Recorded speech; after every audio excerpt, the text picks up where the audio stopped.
so interesting to me.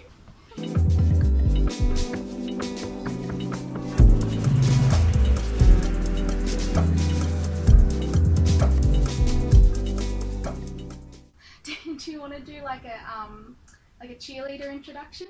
No. What is that? Introduce yourself. Okay. Alright, hi guys! Welcome back to another video. This is my amazing long-term friend Jess. Right here. Right there. Hey. We've been friends since we were 4 years old.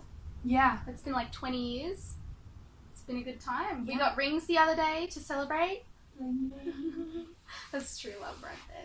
Yeah. It's not weird, guys. That's love. She's down from the mainland at the moment, so I wanted to grab her and put her on my channel because she's always got a lot of really interesting, in-depth ways of looking at the world and the Bible as well and the Christian faith. So we're just going to sort of half wing it, but today we're going to kind of talk about culture in the church. So I hope you guys enjoy. Yeah, no, well, this topic is really interesting to me. Yeah. And I hope it's interesting to you because it impacts every aspect of our church life and how we live it. Yeah. At its very core. And you gotta be woke about your church. Look at your surroundings. Yeah, Don't and I be think asleep. it's particularly important, I guess. Well, there's two sides. Like, it's important for people who've grown up in the church because when you've grown up in a culture, you don't realise the culture that you've grown up in. Yeah. But if you're outside of the church and you're looking into the church, you're like, oh, what the heck do these people do? Like, that's really weird. So there's like two sides. Yeah, and if you don't know what your church's culture is, go to another church. And just get confused about when you're supposed to stand up and sit down and be like, oh, look. Yeah. Communion's the most Yeah. diverse one, I feel. Because, like, my church does communion every single week, and I thought that was normal. But then, like, a lot of Anglican churches will only do it, like, the first Sunday of the month or something like that.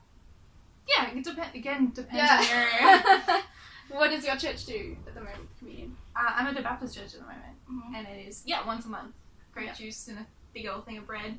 And even then, like, we're in one church and some people will go up with their mates and have a laugh as they eat this bread of life, and some people are like...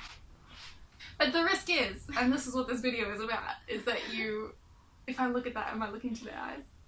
Yeah, like... The risk is that you mistake your culture for your faith. Yeah. And confuse the gospel of Jesus with just how your church does things or how a church does things, and confuse what people need to do in order to be a Christian with what people at your church do. Yeah. That's the biggest risk. Yeah. And I think that was for me like one of the... When I realised what was happening, it was fine, but when I was probably at my most doubtful of my faith, it was because suddenly what I was doing wasn't reflecting what everyone else around me was doing, like culture-wise. And so, despite me believing that Jesus was God, I was questioning whether I was a Christian because I was doing things differently or was thinking about doing things differently to a lot of people in my church or in my church community. Yeah, culture isn't a bad thing. It's a really human thing, and it's in the way that we sing and talk and the language that's used and interact, and it's the thing that makes people feel safe because they know what is expected of them. Yeah.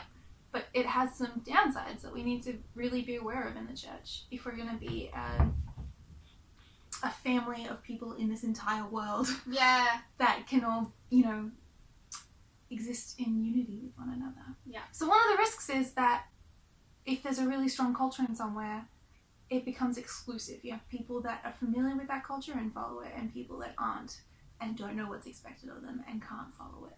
And it becomes like us and them. Yeah. Someone might come to your church and perceive this really strong culture and feel like they don't belong, or be in the church and feel like their culture has changed and feel like they don't belong. Yeah. Or some people might be in the church and someone might come and you'd feel like, consciously or not unconsciously, they don't fit here. Yeah. And this can happen at like a small scale, like from church to church, or this can happen at a larger scale, like Western Christianity versus Eastern Christianity. Yeah. Yeah. Yeah, absolutely. So even like a greater culture shock for people who come from different countries. Yeah. The other thing you get is like people coming into the church that really do fit and kind of accelerating in status within that church really quickly. So like it makes it like humans trust people who are like them, who look like them, who talk like them, who follow all of the same cultural norms as them. Mhm. They're the people that people trust implicitly. It's natural and human to have bias. But then if someone comes into the church and they're trusted more because they know the right language to use, like they know to say communion instead of bread and juice, you know? Yeah. They know all the like Christian lingo, and they know, exactly where in the Bible their verses come from or something, and that's what makes people trust them. They kind of move to this position of like power and influence in the church quicker than someone who's just come to know Jesus, even though both people are equally as saved. Both people equally represent the image of God. Yeah. Both people are equal in the sight of God. Yeah. But we create power dynamics within the church. Yeah, and it's interesting when you look at the New Testament and you think of how when Jesus first met his disciples, they were very new to the whole thing. And yet God still chose to use them. Yeah. Even though they really didn't know maybe the scriptures really well or whatever it was. Like, God can use anyone at any stage of their faith. Absolutely. Like, we learn so much from new Christians. We learn so much from children. Yeah. I learn so much from women. But men don't, because they're not allowed to. See, that's, again, is that a biblical thing, that men is the dominant voice in a church and the dominant culture, or is it just a cultural thing? That's something that we need to question. Yeah. That's something we need to question in the way that we read the Bible and put our own culture onto it, or we're not going to find the truth. Yeah. And that's really what this comes back to, is just like sifting through everything else and finding the truth. Yeah. So what do you think the problem is of people who know the lingo well, who are very much the cultural norm? What do you think the problem is with only people like that rising to higher parts of the church? I think not only that we can make people feel unwanted in our church, which is just the opposite of the heart of God. Yeah. But we miss out on broadening our idea of what the kingdom could look like. So, for example, we see from passages about the early church that community is important, and everyone kind of taking care of each other in that way, like that. Those values come through so strongly. Yeah. But when we preach on community and preach on those passages, we put our own ideas of what community is on top of that as like an extra layer. Again, a really human thing to do. Yeah. That's normal. But if you're someone in the church that's come from a different culture of community, and you hear that message being preached, this is how community is, you don't feel like you fit on top of that. So we not only do they again feel excluded, but we miss out on another idea, another strength, another kingdom-filled example of community. Yeah. And I think the Bible really does support diversity in the body as well. Yeah. Like, the Bible really is full of a lot of diverse characters, despite it being written by men and having majority, male apostles, male leaders. There's still like so much diversity in that, which is pretty amazing. Yeah. But if we're to come to this like heart of what I think it's Paul, gosh, you'll help me, says like there is neither Jew nor Gentile in Christ. Yeah. We need to be able to distinguish between what is Christ and what is Jew or Gentile. Yeah. What is human? What is going on? Yeah. And then celebrate everyone's everything. Yeah. And this is where like again, tradition in the church is not a problem. Like traditions are fantastic. I went to World Youth Day in Panama, and literally a million Catholics all knew exactly what to do and could do it in unity at the same time, because they've all followed the same traditions for the last hundreds of years all across the world. Yeah. Like, it was amazing. These people didn't speak the same language, but they could all like shake hands or embrace or whatever at the same time. Crazy. It was amazing. It was so beautiful. Yeah. And so that's incredible. Tradition is, but tradition was built from a truth. It was like, here we have this truth about God. We're going to create this kind of ritual or symbol to represent that. Yeah. And anyone can, like, that's Yeah. a way of making everyone's diversity unify in that moment. But it's we just end up with the tradition. We miss the truth. Yeah. And it doesn't include everyone. Yeah. We need to reevaluate a bit. With every generation. Come back to that heart of God, like, over and over again. Yeah. And I guess, like, that's a bit about what we were talking about the other day, is the difference. You know, we need both progressive thought and we need traditional thought as well, because there's a reason why a lot of traditions have survived, and sometimes there's a good reason why a lot of traditions have survived, or a good truth behind that tradition. And so progressive people and people who want to make things better shouldn't just immediately throw out things that are traditional. No. Yeah. But they should have, you know, the humility to say, I don't know everything. Mm-hmm. And also, God is bigger than my tradition. Yeah. And I don't need to be afraid Yeah. of moving beyond it. Which can be a scary thing to do, actually, especially if you've been doing something for so long, or thinking a certain way for so long about something, to then go through the process of actually going, why do I do this? Why does the church do this? And sometimes you do end up going, actually, I don't agree with this, or I don't think this is actually what the Bible is saying, and that can be really scary. Yeah. But this is what I say to my students in my English class, alright? If someone is trying to make you feel afraid, if you are feeling afraid, if there's anything that you are doing that makes you feel afraid, you've got to listen to why. Yeah. But I tell them to listen to when politicians are making them feel afraid, and this is about listening to yourself and why you're afraid to question things. Yeah. Yeah, because are you afraid to question things because you're afraid you lose your faith? Because you're afraid, and that's kind of fair. Because you're afraid, you're afraid of change. Maybe excommunication Yeah, in some really extreme cases. But honestly, like, look at yourself. Are you afraid that, like, is your picture of God too small and that's why you're afraid? Look at yourself. Check yourself. Something that I actually love, so I think a lot of what I've been thinking about lately is there's a lot of people who are scared about movements like gender fluidity and that kind of thing, and the diversity of sexuality or of gender. And Christians, a lot of Christians seem to be, I don't know, like, a bit threatened by that. When Ariana Grande released the song God is a Woman, people were threatened by the idea of likening God to a woman. Yeah. But then, like, you read the Bible and God's likened to a rock or a goat or a sheep or a wind, and it just makes you realise, like, we have such a large vocabulary and none of it is enough to actually encapsulate God and his diversity and the diversity of his creation as well. Yeah. Just kind of have the humility to say, like, who I say God is never going to be who God says he is. Yeah. He can just be what he wants. Which is why he was just she like, can just be I who am. they want. He's like, I am. He's like, this will take too long, Moses, to explain who I am, so I'm just going to say I am. Yeah.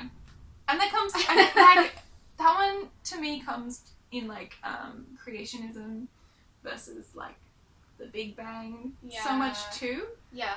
I feel like there's a lot of fear in that argument too. Like, maybe if this is true, then this can't be true, or you know, what's going on here? And just kind of sitting back and being like, I wasn't there.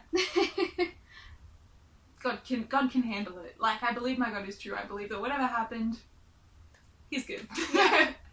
Can't travel back 6,000 years ago or 40 million years ago, whatever it was. It's not going to shake my faith in this giant God that I can only begin to understand. What are some things about Christian culture do you think that really do shake people's faith?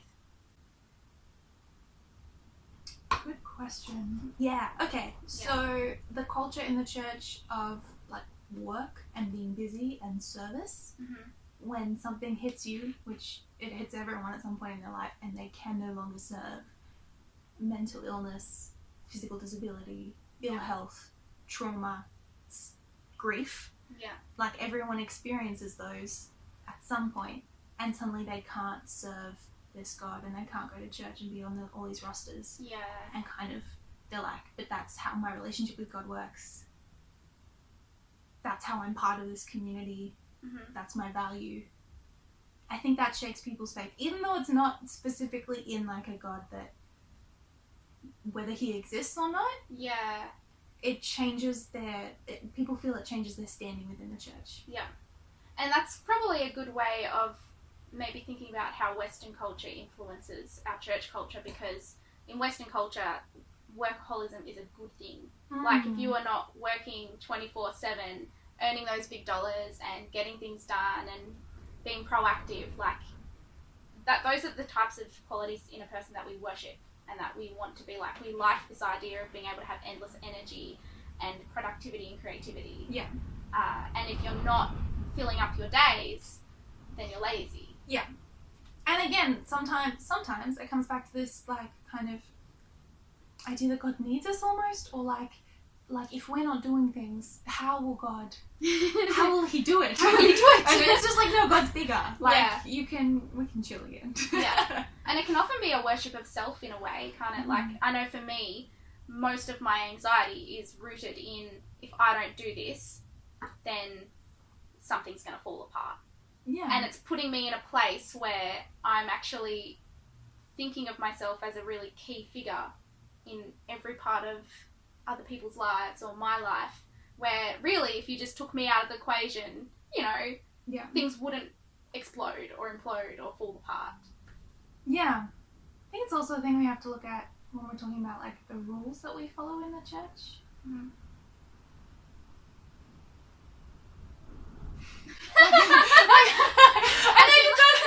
don't know if this is too big a segment. Like, I know you've done a video on modesty, for example. Yeah. And so, like, at every point where, like, you know that someone could be excluded, whether it's gender fluidity, whether it's modesty, whether it's how they conduct their relationships, again, kind of being like, okay, is this a cultural norm, or is this... Yeah.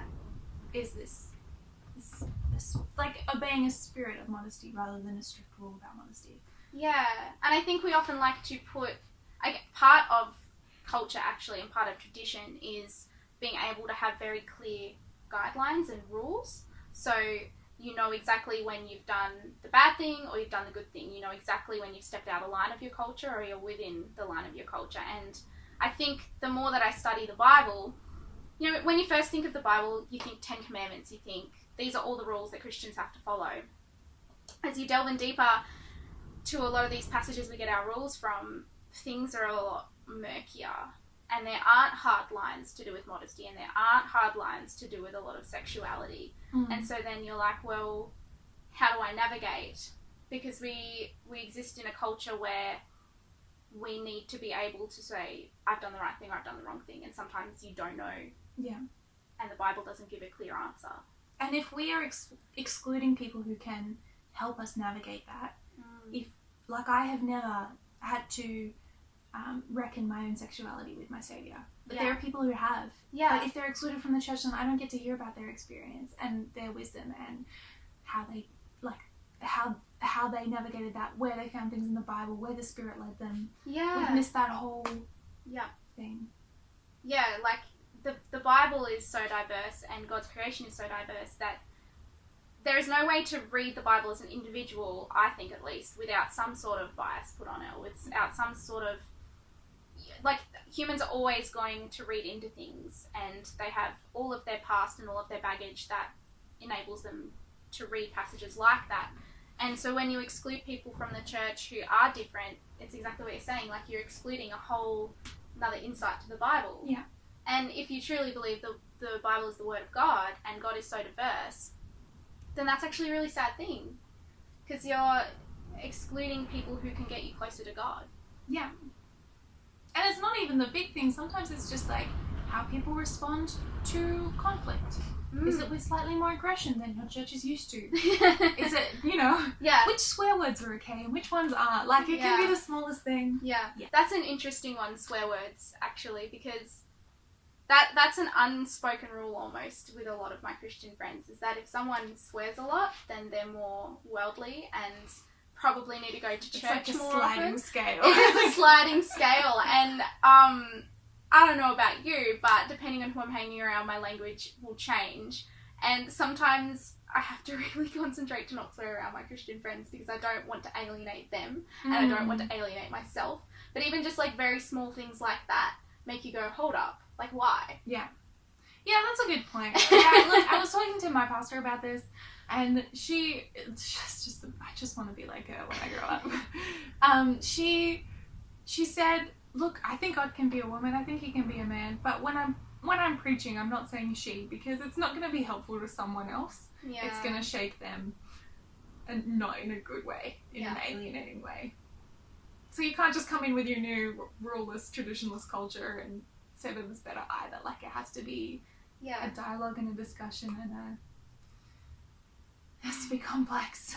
And that ties in nicely with a podcast that I listened to the other day, which I'll link below for you guys. It was on a channel called God is Grey, and there was this guy being interviewed about the Bible, and they were talking specifically about Paul's writings, but also we see it in Jesus as well. And I think often when you're a Christian who might see themselves as more progressive, we get frustrated because we don't see Jesus saying women are equal to men, or women can preach, and that can frustrate us a bit.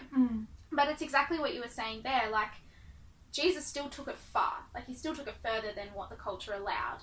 And Paul still took it further than what the culture allowed. I mean, Paul said women shouldn't speak in church, for example. But the fact that he's saying that women can be in church to begin with was actually quite radical for the time. Yeah. And so he's still being radical, but not compared to what we would see as radical today. Because there comes a point where that radicalness distracts from the message and the spirit and the heart of what you're trying to get at, and causes more conflict than it resolves. Yeah. And so then when you're looking at the heart of what Paul and Jesus did when it came to that, maybe we're not looking at the exact rule, like women cannot teach in church, but we're looking at what's behind that rule, and that's Paul taking steps to allow women to be in church. And if Jesus is someone who was progressive for his time, why would that not continue? Yeah, absolutely. That's just what's been on my mind. No, I love that. Yeah. Yeah. Why, like you were saying, it's a movement. Why would it stop? Yeah. Why would it stop 2,000 years ago if it's a movement? Yeah. And also, like, if we look at ourselves as, like, children of God, just like you do with your own children, or maybe you've been in, like, children's ministry and then youth ministry, and, like, you've seen how that's taught, we're not going to go to children and be like, there's no rules, kids. Go nuts. And, like, we see that in Old Testament God, and he's very, like, okay, this is, look, revere me, but also, like, yeah. Like, if you're far away from a mountain, you just see the outline of the mountain. And then we get to Jesus, who kind of takes us on the next step, and then he's like, here's the Holy Spirit, they'll take you the rest of the way, and that kind of ongoing process of learning this in relationship with God. Like, but we can separate faith from culture better, not only when we understand our culture better, but when we understand God's heart better. Yeah. And the more we're diving into that, the more we can incorporate that in our churches, the more we can carry on in our lives. Yeah. Yeah, so rules are a good thing. I went through like 4 metaphors there. And then you move close to the mountain, there's trees, and then you grow up and you have conversations with your parents. We're all together here. We're following along, right? So, yeah. I love that Jesus took the kind of some of the least likely people. And when churches look for leaders and they look for the most likely, most experienced, most knowledgeable, I think that is really at the core of some of our problems in the Western church. Yeah. Like when the first sermon I ever did at my church, I started with the story about the dude and the donkey that could talk. And my reasoning behind that was, and I use this as a joke a lot of the time, is leaving room for the Holy Spirit. And this is what, if you're like really bad at something, it just leaves more room for God to work through that. Whereas if you're like really good at something, then people are going to be just looking at you. But if, you're really bad at something and people get something out of it, then they're going to like, that was obviously God talking to me because that person. Yeah. Yeah. It's a joke, but it's also slightly serious because you get to see God working through Peter, who, when you look at Peter, like he's the head of the church, like Jesus instated him as the head of the church, but he was passionate, he denied Jesus, he was like, I imagine he was the kind of person who would just like lose lose it Yeah. sometimes and swear at his friends, and then he'd be like, guys, I'm like really sorry. Like he seems like a very unstable character, you know, but he's all in. There's no holding back. He's either killing them or he's saving them, and you just don't know. Yeah. And like God uses that because it's a testament to how God can work in literally anyone. Yeah, I think the most influential people in our church today have been the least likely. Yeah. They surprise us. Even in like my own church growing up, I Yeah. think I can see like the people who I think were most influential kind of built the kingdom biggest were like, the least normal. The ones normal. dancing in the, what did you get? You have like the Yeah, aisles and the ribbons and... Look, if I were a good Anglican still, I'd remember the name for that bit before you get your communion. Look, it's a bit of ground. There's no chairs on. Yeah. So what would you like the church to look like, Naomi? If I was the Pope, Papa Francesco. I would get myself a crown. Number one. No. Yeah, deliberately moved away from that. Yeah, it's all about humility. Boom. Boom.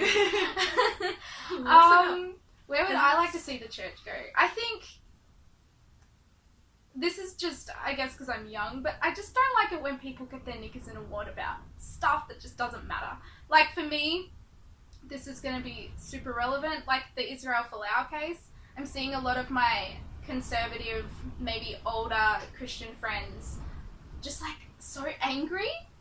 And I'm just like, mate, like, just relax. Like, your God is so much bigger than this dude. You need to calm down. You need to calm down. Like, seriously though, you know? And they're like, it's persecution. And I'm like, 11 out of 12 of the disciples were killed for their faith. That's persecution. People in Pakistan are getting killed for their faith. That's persecution.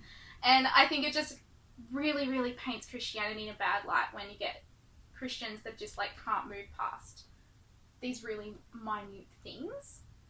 And maybe I'm just not seeing the wisdom in why people are angry about it, and maybe again that's just because of my youth, but I'd rather focus on things that are productive, I guess, and don't paint us in a bad light. All respect to you if you're watching. Probably not on this channel. Probably not. Yeah, I think there's a real problem when, like, I'm seeing this in the Church of Australia. Yeah. Heaps. Yeah. The fear that we're shrinking, the fear of political persecution. Yeah. Again, if you're afraid, why? Why? Other rappers diss me, say my rhymes are sissy. Why? Why? What? Why exactly? Why? Be more constructive with your feedback. God said this would happen. Do you need to call a friend? Should that friend be the Holy Spirit? Should he point you back to that Bible passage? Are you a Christian because it's safe? No. Yeah. No. No. I think I would bring back. I would encourage a lot of questioning in the church. Not just of the church, but everyone has questions if they're listening to themselves. Because this world is messy and it sucks. I love Like, everyone asking has questions. And sometimes they don't need answering. No. Like, in fact, sometimes it's best if you don't answer them. And God is in the questioning. Like, He's present through that whole process. Yeah. So encouraging an environment where people don't need to have answers. Yeah. It's not going to affect their reputation. Yeah. Or people don't need to be afraid of having questions because it's not going to rock their faith. Yeah. Or, I mean, I was always afraid of asking questions because I thought it would rock other people's faith. Like, I've always been very comfortable in questioning things, and I really enjoy it, but a few incidences in my life as a Christian, questioning got me into trouble. Not a nice feeling. And it's, again, it's kind of like with the swearing thing. I don't ask the questions because I don't want other people to be uncomfortable. But why are they uncomfortable? I want to know why you're uncomfortable. If someone comes to you with a question, I want to genuinely know why you're uncomfortable by the question. Because I feel like anyone could ask me anything and I'd be like, sweet, let's do this. And I'm also, like what you're saying, we don't need to have all the answers. Because how are we? There was definitely a time when, like, if someone came to you with a question, you'd be like, I have to have the answer though. Yeah, yeah, for sure. Yeah. Yeah, that's why I've got so many of those, like, interlinear Bibles and Josephus stuff. I just used big words and Systematic that theology. I was like, I'll tell you when you're older. and I'd run away and get older myself. Yeah. And like isn't it, look, I don't pretend to know about Jewish tradition, but I feel like synagogue was like a big questioning time. And Yeah. That's what, I mean, I'm not Jewish, but I've heard that too. And that's really cool that they have time to just ask questions at the end and debate. And debate isn't a bad thing either. And this is something I really like. I actually really like debating people. And I get a little bit of a high from it. Like, I know a lot of people get scared from debates, but I just can't. We would debate really well, except we agree On most things. So, often. no, I love debating with people that I don't agree with because you can genuinely learn things. And a good debate is not... I think the difference between a debate and an argument, in my opinion, is you're not trying to break down the other person. You're trying to break down what they're saying and the ideas behind them. But at the same time, you're also trying to learn. Like, you're going into the conversation with humility and not expecting to be right about everything. And that's the kind of thing that would be really cool to see more in the church. Yeah. Because I'm find the truth of Jesus and the gospel. Yeah. And we'll have come a good back to that. time. Should always come back to that. That's all that matters. Yeah. Awesome. Well, do we have any last things that we want to cover? I think we've had a nice long chat. We've probably converted like at least 6 people by now. You're Maybe. welcome. Say thanks to Jess for being here, coming all the way down from Canberra just to be on this video. And we talk so much about questions. Maybe they should send you questions. I would love that. Next time I'm down, we'll do a little questionnaire. Yeah. If you have questions, you can either just leave them in the comments below, or you can follow either me or Jess on Instagram. Jess is FearJess13. Well done. I'll put it And down Naomi is below. _Naomi Claire with an I in it. _. And you can always send your questions through there, DM us. Yeah. Awesome. Yeah. Love We that. haven't been in a YouTube video together since the llama army. And we were like wearing like the llama mask. If you scroll really like down, Don't do it. down to the very end of my videos, it's still on there and it still gives me a good laugh. And Jess we is were in that young. video. That young. You know what? Fine, watch it. It's not gonna shake my face. I'm not afraid. Alright, bye! Thanks for having me. That's how it goes. Here's the hip hop hippopotamus, the hip hop They call me the hip hop hippopotamus. My lyrics are bottomless.